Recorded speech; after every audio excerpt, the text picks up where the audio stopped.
പുല്ലൂർ മൂവാറ്റുപുഴ സംസ്ഥാന പാതയിലെ Konni നെടുവൻകാവിൽ Innova pickup വാനിന് പിന്നിൽ ഇടിച്ചു കയറി അപകടമുണ്ടായി. ഡ്രൈവറെ വാഹനം വെട്ടിപ്പൊളിച്ചാണ് പുറത്തെടുത്തത്. അതിൻ്റെ ദൃശ്യമാണ് പ്രേക്ഷകർ ഇപ്പോൾ സ്ക്രീനിൽ കാണുന്നത്. കൊച്ചി നെടുമ്പാശ്ശേരി വിമാനത്താവളത്തിൽ നിന്നും വരികയായിരുന്ന 6 അംഗ സംഘമാണ് ഇന്നോവയിൽ ഉണ്ടായിരുന്നത്. ഇപ്പോൾ ഇവരെയൊക്കെ തന്നെ പുല്ലൂർ ഗവൺമെൻറ് ഹോസ്പിറ്റലിലേക്ക് കൊണ്ടുപോയിരിക്കുകയാണ്. ശ്രീജിത്ത് ശ്രീകുമാരൻ നമുക്കൊപ്പം തത്സമയം ചേരുന്നു. ശ്രീജിത്ത് ടെലിഫോണിലാണുള്ളത്. ശ്രീജിത്തെ, എപ്പോഴാണ് ഈ അപകടം? ഉറങ്ങിപ്പോയതാണോ കാരണം ഡ്രൈവർ? തീർച്ചയായും ഹെസ്കെയിൻ ഇത് അതുമാത്രമല്ല, ഒരു സ്ഥിരം അപകട മേഖലയാണ്. വലിയ വളവുകളൊക്കെ കൂടിയ ഒരു പ്രദേശമാണ് ഈ സംസ്ഥാന പാത. എന്തായാലും ആളുകൾ നിരവധി തവണ പരാതികൾ പറയുന്നുണ്ട്. ഡിവൈഡറുകളില്ല, അതുപോലെ തന്നെ സ്പീഡ് ബ്രേക്കർ സ്ഥാപിക്കണമെന്ന് നിരവധി ആവശ്യങ്ങളൊക്കെ ഉന്നയിക്കുന്നുണ്ട്. എന്തായാലും ഇന്ന് പുലർച്ചയോടുകൂടിയായിരുന്നു ഈ അപകടം നടന്നത്.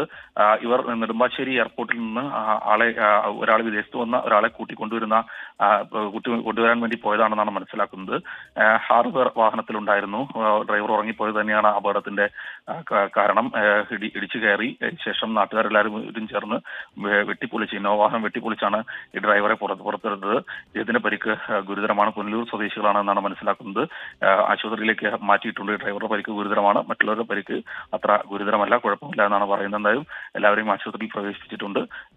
കാര്യമായ രീതിയിലുള്ള ജീവന് ഭീഷണിയൊന്നും സംഭവിക്കാതിരിക്കട്ടെ എന്നാണ് നാട്ടുകാർ പറയുന്നത്. Okay, thank you.